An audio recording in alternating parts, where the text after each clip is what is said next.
할렐루야. 네, 인사하겠습니다. 사랑합니다. 축복합니다. 인사하겠습니다. 네, 감기로 인해 가지고 많은 분들이 오지 못했고, 특히 우리 어린 아이들 같은 경우 절반이 이하로 뚝 떨어졌고, 저희 아이도 감기 때문에 오질 못했는데, 그럼에도 불구하고 이 자리에 나오게 하신 하나님의 은혜에 감사하고, 그럼에도 이 자리에 나올 수 있는 또 건강을 주신 하나님께 감사하고, 무엇보다도 경중에 있는 어려움에 빠진 성도들에게 하나님의 은혜가 임할 줄을 믿기에 감사함으로 오늘도 예배하며 나아갑니다. 오늘 이 시간에는 한 해를 마무리하면서 지난 1년 동안 우리가 돌아봤던 말씀을 돌아보면서 어떤 주제를 가지고 어떤 말씀을 가지고 살아왔는지, 그 말씀의 앞에 나는 얼마나 정직하게 반응했는지를 돌아보는 이 시간이 되기를 소망합니다. 2025년 주제가 뭐였죠? 베이직 크리스찬이티, 기독교의 기본 진리, 기본적인 기독교. 우리가 알고 있는 크리스찬이티, 기독교가 과연 무엇인지 그 기초를 다시 한번 되새기는 시간이었습니다. 그래서 부제로 기초가 든든한 성도, 반석 위에 선 교회라는 주제로 달려왔는데, 제가 목회를 하면서 또 신앙생활을 하면서 가장 안타깝게 생각하는 것 중에 하나가 뭐냐면, 누구보다도 열심히 종교 생활을 하는데, 누구보다 열심히 교회를 다니는데 저분이 과연 예수 믿는 분인가? 라는 의심이 드는 분들이 종종, 꽤 많이 있다는 겁니다. 심지어는 교회 중직자로 섬기는 분임에도 불구하고 저분이 과연 예수를 믿는 분인가? 예수를 제대로 믿는가? 라는 의심이 드는 그런 모습을 보이는 성도들이 꽤 많이 있다는 것입니다.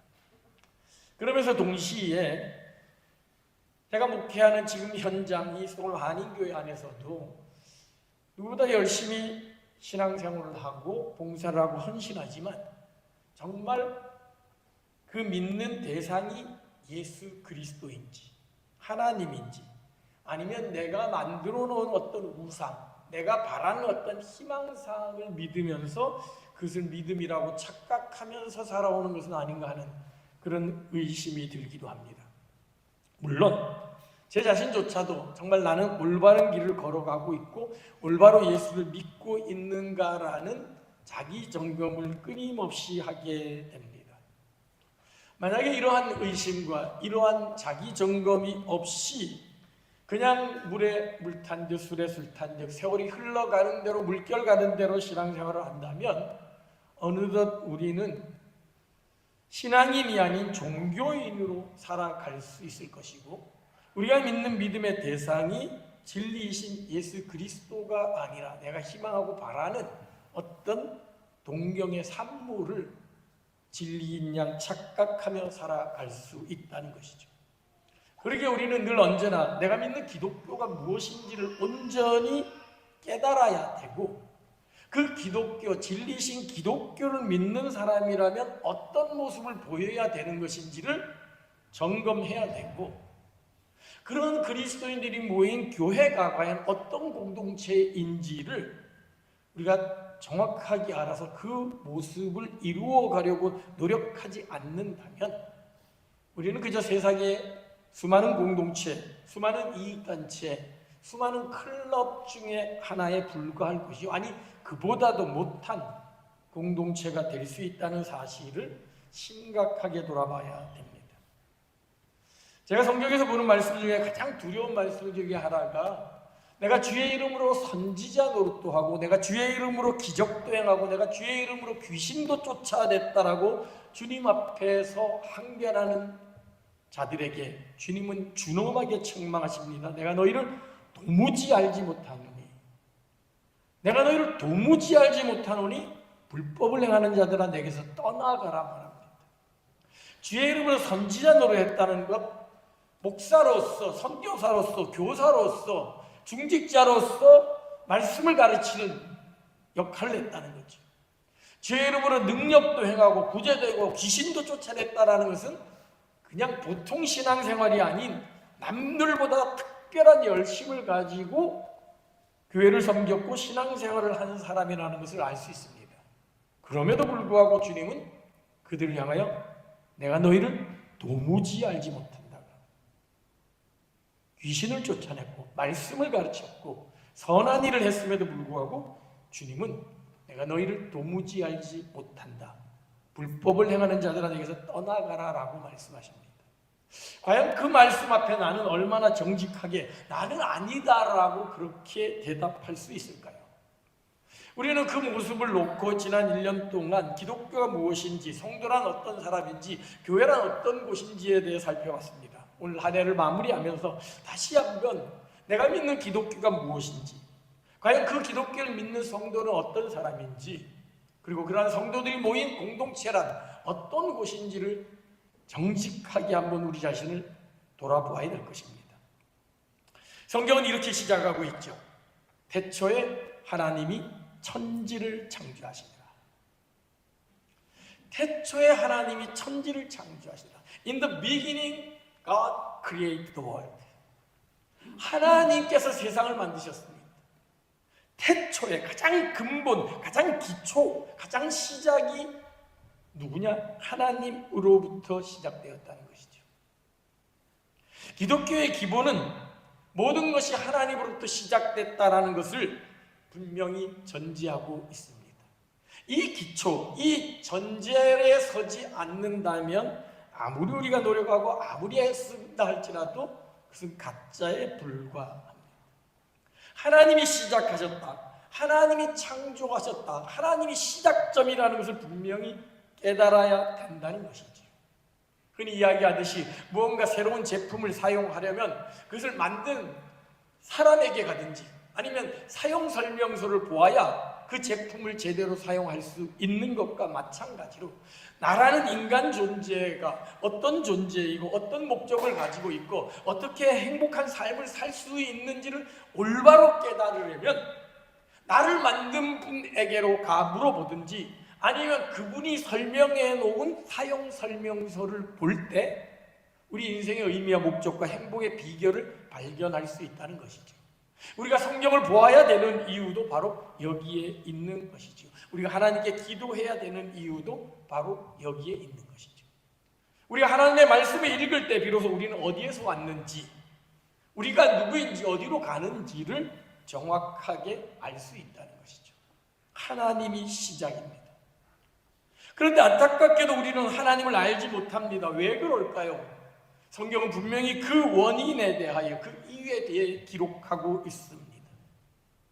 먹지 말라는 선악과를 먹었던 아담과 하와의 원죄, 그 불순종, 이것을 먹는 날에는 내가 하나님과 같이 되어 내 눈이 밝아질 것이라는 사탄의 유혹에 빠져 하나님을 거부하고 하나님이 시작점임을 거부하고 자기가 시작점이 되고 자기가 근원이 되려고 했던 인간의 불순종이 결국 하나님과의 관계를 깨뜨려 버린 것이죠. 세상에 많은 사람들이 진리를 깨닫기를 원하고 행복의 비결을 깨닫기를 원하고 인생의 의미를 깨달으려고 노력함에도 불구하고 깨닫지 못하는 이유가 무엇이냐? 바로 그 시작점을 잃어버렸기 때문입니다. 우리가 우리 자신에 집중하고 우리의 노력으로, 우리의 지혜로 우리 자신을 알려고 노력하면 노력할수록 우리는 더욱더 막다른 길에 다다를 수밖에 없습니다. 그래서 에베소서 1장 11절을 유진 피터슨은 이렇게 번역했습니다.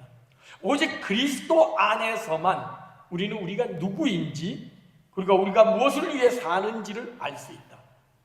우리가 그리스도를 알기 전에, 어떤 소망을 갖기 전에 하나님은 이미 우리를 눈여겨보셨고 만물과 만인 가운데서 역사하시는 목적의 한 부분으로서 영광스러운 삶을 이미 계획해 놓으셨다라고 말했습니다.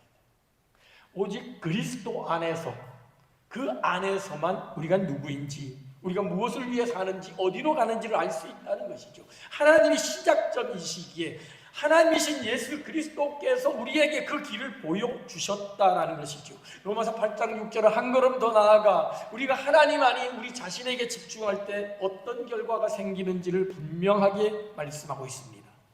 자신에 대한 집착은 막다른 골목에 이르게 하고 하나님께 집중함은 탁 트인 광대하고 자유로운 삶으로 우리를 이끈다. 우리 자신에게 집중하면 집중할수록 막다른 골목에 이르게 된다는 것이죠. 우리가 시작이신 근본이신 하나님께 집중할 때 비로소 우리는 탁 트이고 광대한 자유로운 삶으로 나아갈 수 있다는 것이죠. 그래서 기독교와 타종교의 근본적인 차이점이 있습니다. 인간이 만든 모든 종교는 자기에서부터 출발을 합니다. 자기 성찰과 자기 수양과 자기 훈련을 통해 득도에 이르고자 합니다. 성불하고자 합니다. 내가 좀 더 노력하고 내가 고행하고 내가 좀 더 애쓰면 좀 더 나은 사람이 될 수 있을 것이라고. You can do. Nothing impossible. 할 수 있다. 끊임없이 자기 자신에 집중하게 합니다. 그러나 성경이 이야기한 것처럼, 선언한 것처럼 자신의 집착은 오히려 더욱더 막다른 골목에 이를 수밖에 없습니다. 반면에 우리가 믿는 기독교는 자기가 아닌 하나님으로부터 시작합니다. 나는 할 수 없음을 고백하는 것입니다. 나에게 집중하면 집중할수록 오호라 나는 곤고한 사람이로다. 누가 나를 이 사망의 몸에서 건져내려는 이 사도 과울의 고백을 할 수밖에 없는 것이죠. 내가 할 수 없다라고 인정하는 순간 하나님의 구원의 줄이 열리는 것이죠. 흔히 물에 빠진 사람을 구할 때 가장 좋은 방법은 그 사람이 허우적거리다가 완전히 지쳐 포기할 때 누군가 가서 그 사람을 건져낸다 합니다. 자기 힘이 남아있을 때 건지려고 하면 그 사람 붙들고 같이 죽을 위험이 있다는 것이죠.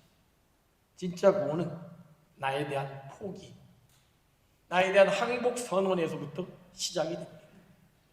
그래서 기독교는 깨달음이나 득도가 아닙니다. 자기 수양 훈련의 결과가 아닙니다. 기독교는 하나님이 보여주시는 계시 안에서만 깨달을 수가 있는 것입니다.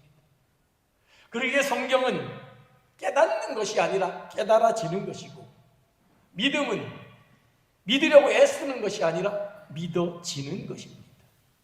아무리 성경을 100번 읽고 아무리 성경을 가르치고 아무리 성경을 많이 듣는다, 설교를 많이 듣는다 할지라도 그 사람이 하나님의 사람이 되지 않는다는 것이죠. 아무리 내가 애쓰고 밤새서 삼시세끼를 굶으면서 100일 기도를 한다고 해서 믿음이 생기는 게 아니라는 겁니다. 그 이전에 철저하게 나 자신에 대해 포기해야 합니다. 내가 죄인이라는 것을 인정해야 합니다. 나는 할 수 없다는 것을 인정해야 됩니다. 그럴 때 비로소 구원의 길이 열리는 것이죠. 왜냐하면 인간은 모두가 죄인이기 때문입니다. 의인은 없나니 하나도 없다라고 했고, 모든 사람이 죄를 범하였으며 하나님의 영광에 이르지 못한다라고 성경 분명히 선언하고 있습니다. 말씀드린 바와 같이 아담과 하와의 원죄로 인하여 우리 속에는 누구나 하나님과 같이 되려는 욕망으로 가득 차 있습니다. 누구나 뭔가 내가 노력하고 애쓰며 더 좋은 삶을 꿈꾸고 더 나은 삶을 만들 거라는 그런 생각으로 사로잡혀 있고, 그것은 한 걸음 더 나아가 궁극적으로는 하나님과 같이 되고자 하는 욕망까지 이르게 됩니다. 인간의 유전공학이, 인간의 AI가 꿈꾸는 세상이 무엇입니까? 인간이 하나님이 되는 것이죠. 인본주의의 기본이 뭡니까? 인간이 기본이요, 인간이 시작이라는 그 사상에서 시작하는 것이죠. 그래서 인간이 생명을 복제할 뿐만 아니라 인간이 생명을 창조하고 인간이 생명을 만들 수 있는 하나님의 영역까지 나아가려고 하는 것이죠. 그러나 그 결과는 결국 패망일 수밖에 없고, 에덴 동산에 쫓겨나는 것일 수밖에 없고, 정령 죽으리라는 선언밖에 없는 것이죠. 창조와 타락이라는 이 카테고리에 하나님은 우리를 불쌍히 여기셔서 사랑하는 아들 독생자 예수 그리스도를 이 땅에 보내주셨습니다. 모든 인류를 대신한, 모든 인류보다 더 뛰어난 그 존재이신 예수 그리스도께서 인간의 몸을 입고 이 땅에 오심으로 말미암아 우리를 대신하여 십자가에 달려 죽으셨고, 그 결과 우리의 모든 죄를 사하여 주셨던 것이죠. 하나님이 세상을 이처럼 사랑하사 독생자를 주셨으니 이는 그를 믿는 자마다 멸망치 않고 영생을 얻게 하려는 놀라운 복을 우리에게 주신 것입니다. 이제 우리는 우리를 대신하여 이루어 놓으신 예수 그리스도의 그 십자가의 길, 그 구원의 길을 걸어가기만 하면 우리는 이제 더 이상 사망의 몸이 아닌 생명의 길로 걸어갈 수 있는 것이죠. 그리고 마지막 날 이 모든 세상을 끝내는 주님 다시 오시는 그 재림의 날에 이 모든 세상은 죄와 불법은 다 물러가고 사망은 물러가고 기쁨과 영생과 평강만이 가득한 세상으로 바뀌는 그날이 오게 될 것입니다. 바로 그날이 주님이 오시는 재림의 날이요 완성의 날입니다. 이렇게 기독교의 기본 교리는 하나님이 시작이라는 창조와 인간은 죄로 인하여 어쩔 수 없다는 타락과 그 인간을 위하여 우리를 구원하신 예수 그리스도의 구속과 마지막 날에 모든 것을 완성하신다는 그 주님의 재림이라는 큰 틀로 이루어져 있습니다. 그저 예수 믿고 복받고 예수 믿고 잘 되는 것이 기독교가 아니라 창조와 타락과 구속과 완성이라는 이 큰 틀을 믿으면서 나의 존재를 발견하고 예수 그리스도를 깨달을 때 우리는 온전한 그리스도인으로 살아갈 수 있다는 것이죠. 성경은 분명히 선언합니다. 태초에 하나님이 천지를 창조했다.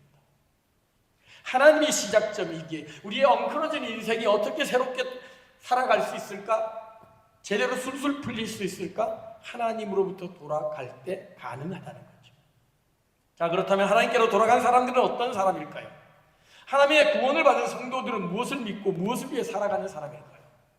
마태복음 7장을 통해서 하나님 믿는 성도들의 모습을 분명하게 보여줍니다. 세 가지 비유가 나오는데 첫 번째가 두 개의 문입니다. 하나님의 성도들은 넓은 문이 아닌, 남들이 가는 넓은 길이 아닌 좁은 문으로 가는 사람입니다. 기꺼이 희생하고 기꺼이 불편한 삶을 살고 기꺼이 섬기는 삶을 사는 사람입니다. 그러한 사람은 두 개의 나무를 비유를 통해서 결과를 알 수 있습니다. 좋은 나무와 못된 나무를 통해서 결국 하나님의 백성은 좋은 나무로 좋은 열매를 맺을 수밖에 없다는 것이지요. 그의 삶의 열매로 나타난다는 것이죠. 누가 진짜 성도냐 아니냐를 어떻게 판단할 수 있냐? 그 사람의 삶에서, 그 사람의 입술에서, 그 사람의 행동에서 어떤 모습이 어떤 열매가 맺히는지를 보면 열매로 그들을 알 것이라고 합니다. 예수를 10년, 20년 믿음에도 불구하고 못된 열매 나오는 사람, 맺는 사람, 교회 중직자로 섬기면서 심지어 말씀을 전하는 목회자라고 할지라도 그의 입술에 나오는 말을 통해 사람들에게 상처 주고 그의 하는 행동을 통해서 사람들의 지탄을 받는다면 그 사람은 못된 나무일 수 있다는 사실을 한번 점검해 보아야 됩니다. 문제는 이것을 분별하기가 참 쉽지 않다는 거죠.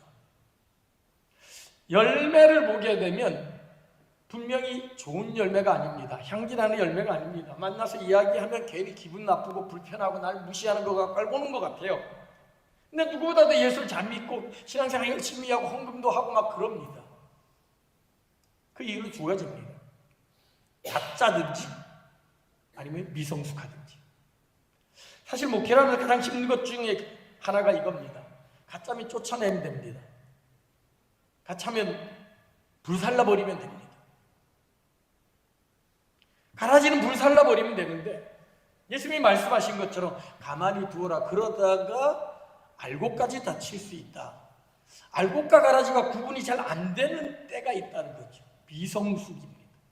예수 믿어 구원을 받았음에도 불구하고 아직 예전에 옛 본성이 남아 있어서 이 사람이 진짜 예수 믿는 사람인지 아닌지가 구분이 안 되는 그런 사람일 수 있어서 이 사람을 가짜라고 판단하기에는 위험이 있다는 거죠. 그래서 목회를 하면서 수많은 문제를 일으키는 사람들을 그냥 지켜볼 수밖에 없습니다. 그러다가 진짜 가짜가 진짜라고 가짜인 사람이 교회를 어지럽게 하고 성도를 괴롭히는 문제를 일으키는 경우들을 종종 경험하게 됩니다. 두 개의 나무 비유를 통해서 진짜는 좋은 열매를 맺을 수밖에 없다는 것을 분명하게 예수님은 말씀하십니다. 그리고 두 개의 기초 비유를 통해서 겉으로는 비슷해 보이지만 진짜와 가짜가 드러날 때가 있다는 사실을 깨우쳐줍니다. 모래 위에 세운 집과 반석 위에 세운 집이죠. 예수님이 7장에서 이렇게 말하죠. 누구든지 나의 이 말을 듣고 행하는 자는 그 집을 반석 위에 세운 지혜로운 사람 같다. 진짜가 누구냐? 반석 위에 세운 사람이라는 거예요. 근데 그 반석 위에 세운 지혜로운 사람이 어떤 사람이냐? 듣고 행하는 자라는 겁니다. 세워진 집만 보면 이 집이 얼마나 멋있고 화려한지와 상관없이 진짜 집인지 가짜 집인지 알 수 없습니다. 어쩌면 모래 위에 세운 집이 훨씬 더 아름답고 멋있게 지어졌을 수도 있습니다. 기초를 쌓는 시간이 적었으니까 집을 화려하게 지었죠. 와, 저 장로님, 저 권사님, 저 목사님, 와, 저 운영위원, 저 교사, 누구보다도 화려하게 잘 지어진 집인 것처럼 보입니다.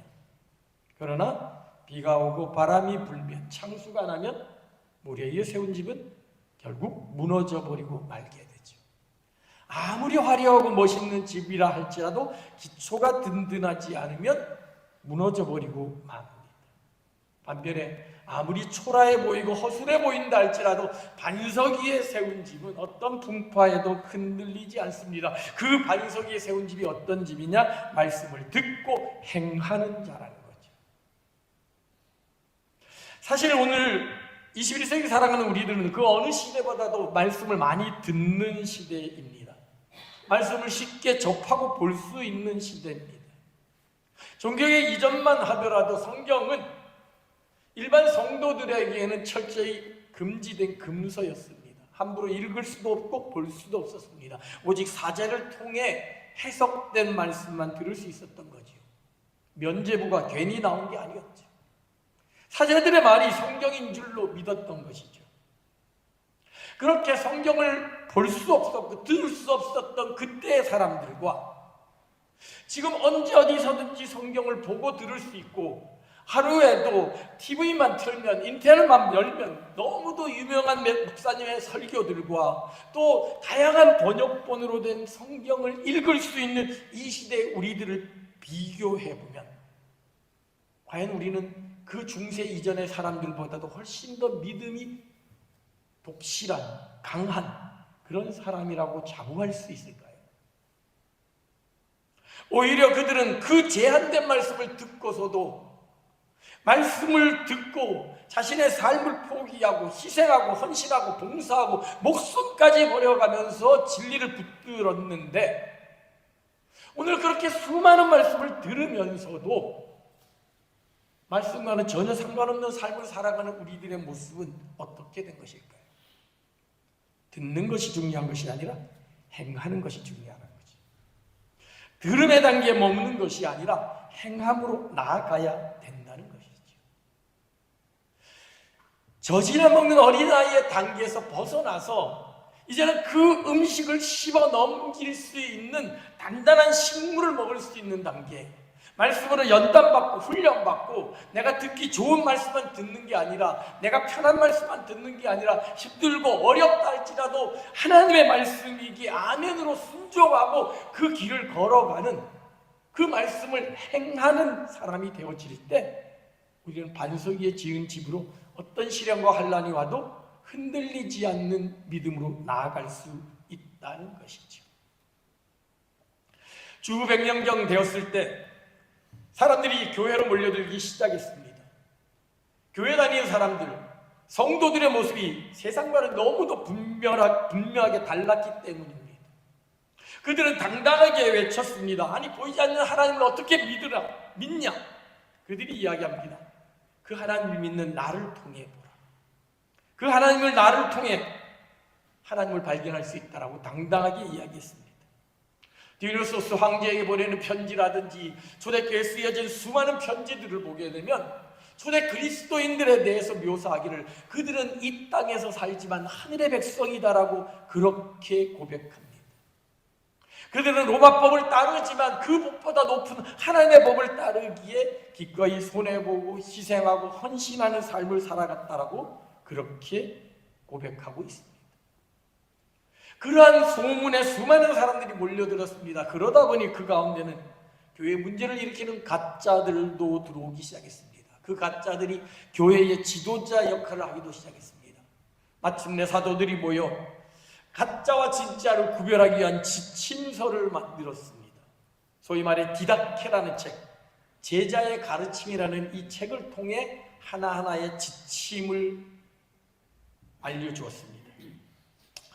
이 책은 두 길에 대한 가르침으로부터 시작해서 교회 법, 교회 예배의 모범과 같은 구체적인 예시를 들면서 종말론적인 권면으로 끝을 냈습니다. 이 책에 소개된 거짓 선지자를 골라내는 가이드라인이 여러 가지가 있는데 그 중에 한 가지가 바로 이것입니다. 말만 하고 실천하지 않는 사람은 거짓 선지자다. 가르치기만 하고 행하지 않는 사람은 거짓 선지자다. 이것을 일반 성도에게 적용하면 어떡할까요? 말만 하고 듣기만, 실천하지 않는 사람은 가짜 성도고, 듣기만 하고 행하지 않는 사람은 가짜 성도다. 해야 한다는 것을 알면서도 행동하지 않는다면, 그저 귀로 듣기만 하고 한 귀로 흘려보낸다면 모래 위에 세운 집이 될 수밖에 없다는 거죠. 기본을 갖추지 못한 채 위기 때 무너져버린 삼풍백화점이나 성수대교나 같은 침몰하는 새우로 같은 모습이 될 수 있다는 것이죠. 그렇습니다. 진정한 성도는 듣고 행하는 사람입니다. 말씀을 듣기만 하는 것이 아니라, 그래서 자기를 속이고 나 그 말씀 알아, 성경에 어디에 뭐라고 돼 있어 라고 말만 하는 것이 아니라 그 말씀을 듣고 한 가지만이라도 실천하려고 애쓰고 노력하는 사람, 그 사람이 반석 위에 세운 지혜로운 사람, 진짜 성도라는 것이죠. 야고보 사도는 분명하게 경고합니다. 너희는 말씀을 행하는 자가 되고 듣기만 하여 자신을 속이는 자가 되지 말라고 합니다. 그렇다면 이렇게 말씀을 행하는 자들이 모인, 진짜 성도들이 모인 교회는 어떤 모습이어야 할까요? 마태복음 16장에는 성경에 교회라는 말이 처음으로 등장합니다. 예수님이 베드로의 신앙 고백을 듣고 이렇게 말합니다. 너는 베드로라. 내가 이 반석 위에 내 교회를 세우리니 음부의 권세가 이기지 못하리라. 내가 이 반석 위에 교회를 세운다라고 주님은 말씀하십니다. 교회는 반석 위에 세워진 교회입니다. 성도는 반석 위에 집을 지은 사람입니다. 그렇다면 이 반석이 무엇인가? 로마 캐톨릭은 이 반석을 베드로라고 해석을 했습니다. 베드로가 주는 그리스도시요 살아계신 하나님의 아들이라는 고백을 하자 베드로가 바요나 시몬아 내가 복이 있도다라고 말하며 너는 베드로라 내가 이 반석 위에 교회를 세울 것이다 라고 했기에 베드로가 반석으로 생각을 했습니다. 그래서 로마 캐톨릭에서는 아직도 교회의 권위보다 베드로인 교황의 권위가 더 강합니다. 사제의 권위가 더 강합니다. 그래서 교황의 말 한마디, 사제의 말 한마디가 교회의 말보다도 훨씬 더 권위가 있다라고 생각합니다.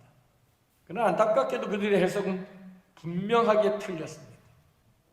왜냐하면 만약에 이 반석이 베드로라면 이후에 베드로는 예수님이 십자가에 달려 죽으시고 사흘간 죽음에 있다가 부활할 것을 말씀하실 때 그리 마옵소서라고 말리면서 그런 철부지 같은 이야기 하지 말라라고 그렇게 만류하다가 사탄아 내게 물러가라 너는 하나님의 뜻을 깨닫지 못한다라고 아주 진엄한 책망을 듣습니다. 만약 이 반석이 베드로라면 졸지에 이 반석은 사탄이 되어버리고 만 것입니다.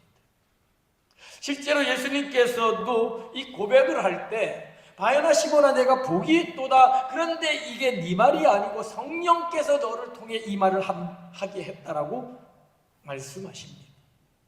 즉 베드로가 이 반석이 아니라 베드로가 성령의 힘에 의지해서 고백했던 주는 그리스도시요 살아계신 하나님의 아들이라는 이 말이 바로 반석이라는 것입니다. 그렇습니다. 교회는 주는 그리스도시요 살아계신 하나님의 아들이라는 이 신앙 고백 위에 세워졌습니다. 오직 예수만이 우리의 구원자시요 오직 예수만이 우리를 죄악으로부터 해결해 줄 수 있는 구세주임을 고백하는 그 무리들이 모인 곳이 바로 교회라는 것이죠. 그래서 주님은 이 반석 위에 내 교회를 세운다고 말씀하신 것이죠. 그렇다면 교회는 무엇일까요? 우리가 지난 시간에 살펴봤던 것처럼 이 교회는 헬라어로 에클레시아지만 이 말이 히브리어 카를 번역한 말입니다. 카이라는 말은 말 그대로 실제로 모여있는 무리, 어셈블리를 이야기합니다. 실제로 모여있는 무리들이 교회라는 것이죠. 즉 교회는 어떤 건물이나 제도나 관습이나 전통이나 조직이 아닙니다. 교회는 주는 그리스도시요 살아계신 하나님의 아들이라는 믿음의 고백을 하는 사람들의 모임이라는 것이죠. 그래서 교회는 모여야 합니다. 믿음의 공동체들의 모임이 교회입니다. 그래서 예수님은 두세 사람이 내 이름으로 모인 곳에 내가 너희와 함께 있겠다고 말씀하셨고, 교회의 원형이라고 할 수 있는 초대교회 예루살렘 교회는 날마다 마음을 같이하여 성전에 모이기를 힘썼고 집에서도 떡을 떼며 기쁨으로 음식을 나누었다라고 기록하고 있습니다. 교회는 모이는 공동체입니다. 주는 그리스도시여 살아계신 하나님의 아들이라는 믿음의 신앙 고백을 하는 사람들의 모임이 교회라는 것이죠. 바로 신앙 고백을 하는 사람들의 모임입니다. 안타깝게도 말세가 되면 될수록 모이기를 꺼려하는 시대가 되어집니다. 히브리 기자는 말세가 다가올수록 모이기를 꺼려하는 것이 습관과도 같다라고 그렇게 경고했습니다. 히브리서 10장입니다. 모이기를 패하는 어떤 사람들의 습관과 같이 하지 말고 오직 권하여 그날이 가까움을 볼수록 더욱 그리하자. 더욱 모이기에 힘써야 된다는 것이죠. 그 모임이 바로 교회이기 때문에 하나님은 그 교회를 위해서 십자가에 달려 죽으셨기 때문에 모이기에 힘써야 된다는 것이죠. 물론 모인다고 모두가 교회가 아니죠. 세상의 모임과는 분명한 차이가 있습니다. 교회는 부름받은 사람들의 모임입니다. 주는 그리스도시요 살아계신 하나님의 아들이라는 신앙 고백을 하는 사람들의 모임이라는 것이죠. 그래서 이 헬라어 에클레시아 교회라는 단어는 이 교회의 정체성과 함께 교회의 사명에 대해서 분명히 우리에게 깨우쳐주고 있습니다. 에클레시아, 에크 무엇으로부터, out of 레시아, to call입니다. 무엇으로부터 불러내다라는 그런 의미입니다. 즉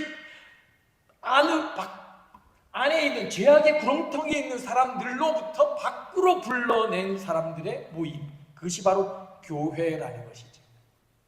교회는 죄악의 구렁텅이에 빠져있는 사람들을 예수 그리스도의 보혈의 피로 밖으로 불러냄을 구별된, 성별된 사람들의 모임이 교회입니다. 그래서 교회의 정체성은 구원받은 사람들의 모임, 밖으로 건져냄을 받은 거룩한 백성들, 거룩한 무리라고 불려지는 성도라고 불려지는 사람들의 모임입니다. 그러기에 동시에 이 에클레시아라는 단어는 구원받은 사람들의 모임이라는 교회의 정체성과 더불어 아직도 구원받지 못한 사람들을 구원해야 되는 교회의 사명을 동시에 보여주고 있습니다. 우리가 구원받은 사람들의 모임이라면 아직도 여전히 죄악 안에서 세상 속에서 죽음을 향해 가고 있는, 멸망을 향해 가고 있는 사람들을 건져내야 될 사명이 있는 것이 바로 교회의 사명이라는 것이죠. 그래서 교회는 구원의 방주가 되어야 됩니다. 생명을 살리는 곳이 되어야 됩니다. 교회는 구원받은 사람들끼리 모여서 춤추고 노는 유람선이 아니라 여전히 죄악 가운데 빠져있는 그 죄악의 적들을 향해 달려 들어가서 그 죄악을 물리치고 싸우고 승리해야 되는 전투선이요, 그곳에서 죄악으로 인하여 신음하고 고통받고 있는 사람들을 건져내서 치료하고 고쳐주는 구조선이, 병원선이 되어야 된다는 것이죠. 그래서 예수님은 마지막 승천하시기 전 제자들을 향하여 너희는 가라라고 말합니다.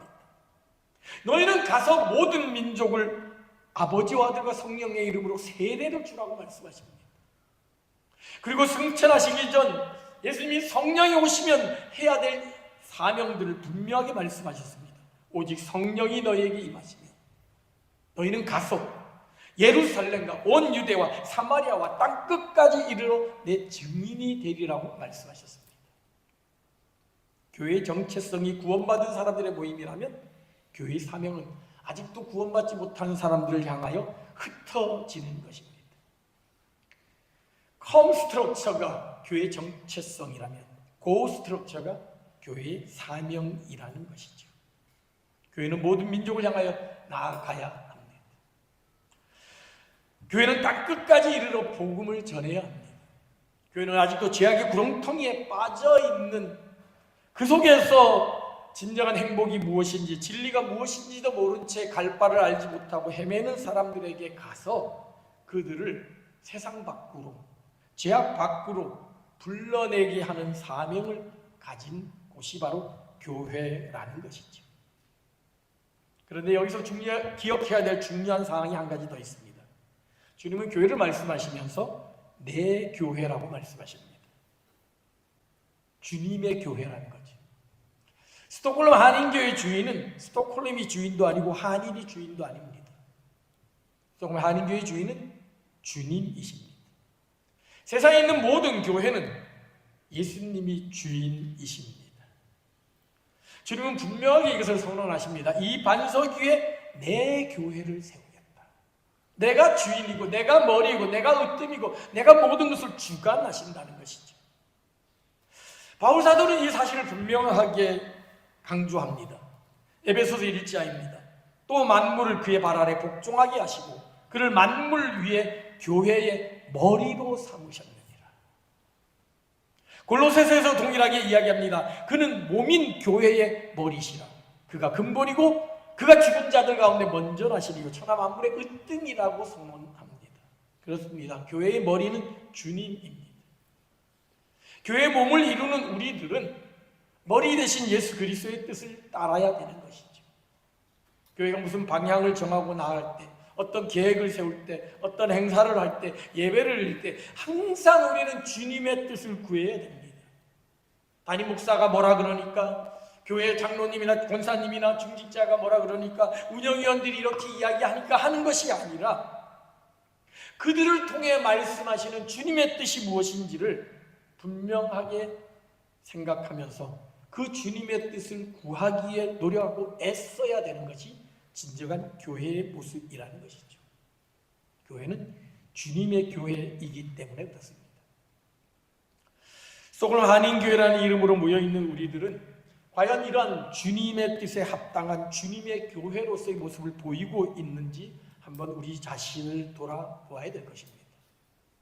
올 한 해를 마무리하면서 내가 믿는 복음이 과연 무엇인지, 나는 무엇을 믿고 있는지, 이 복음의 기초가 무엇인지를 다시 한번 생각해보고 그 복음으로 인하여 구원받은 성도는 과연 어떤 존재인지, 나에게선 그런 성도의 참다운 모습이 나타나고 있는지 우리 자신을 한번 돌아보기를 원하고, 주님이 핏값을 흘려 사신 그 머리 대신 그 예수님, 그 예수님이 만드신, 세우신 교회란 어떤 존재인지 한번 생각해 보면서 우리가 믿는 기독교, 복음, 그리고 나의 모습, 우리 교회의 모습을 통해 성경이 말하는 하나님이 원하시는 온전한 성도, 온전한 교회의 모습을 만들어가려고 애쓰고 노력하는 그런 우리들이 되기를 소망합니다. 그래서 무리만이 아니라, 형식만이 아니라 그냥 연륜만 자랑하는 것이 아니라 진정 하나님이 기뻐하시는 진정한 성도, 진정한 교회, 세상 사람들이 볼 때 과연 교회는 다르구나, 예수 믿는 사람은 다르구나 라고 인정할 수 있는 그 초대교회 성도들과 같은, 초대교회의 모습과 같은 그런 모습을 만들어가는 그런 저와 여러분 우리 모두가 되기를, 그리하여서 우리가 내년에는 세상의 빛으로 소금으로라는 주제로 나아갈 텐데 거룩하게 구별된 성도의 모습으로 세상 속에서 그 빛을 발하는 그 소금의 역할을 감당함으로 말미암아 우리가 가는 곳마다 하나님의 교회를 세워가는, 하나님의 나라를 만들어가는 그런 하나님이 쓰시는 진정한 성도로 살아가는 그런 우리 교회가 되기를 주님의 이름으로 축원합니다.